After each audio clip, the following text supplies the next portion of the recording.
ఏమయ్యా, నువ్వు ఇష్టపడతావా? నీ పిల్లలు అడుక్కునే స్థితిలో ఉంటాను నువ్వు ఇష్టపడతావా? నీ పిల్లలు రోగగ్రస్తులై దరిద్రగొట్టు స్థితిలో ఉండటానికి నువ్వు ఇష్టపడతావా?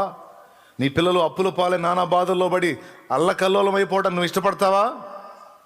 అవసరమైతే నీ తల తాకట్టు పెట్టినా సరే వాళ్ళని బంధకాల్లోంచి విడిపించి, అవసరమైతే నువ్వు బలి అయినా సరే వాళ్ళకు బ్రతుకునివ్వడానికి ఆరాటపడతావు. తండ్రివి నువ్వు, తల్లివి నువ్వు. నేనేమైపోయినా పర్వాలేదు, నా బిడ్డలు బాగుండాలి. పితృవాత్సల్యం, మాతృవాత్సల్యం, అమ్మ నాన్నల యొక్క ఆశ, ఆకాంక్ష అది.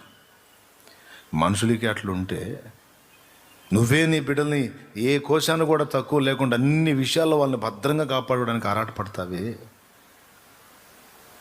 మన మనుషులకే ఇంత మమత ఉంటే ఆయన అంటేనే ప్రేమ, ప్రేమ అంటేనే ప్రభు.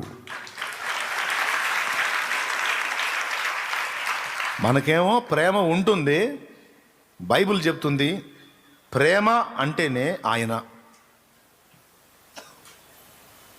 దేవుడు ప్రేమస్వరూపే ఉన్నాడని ఉంది.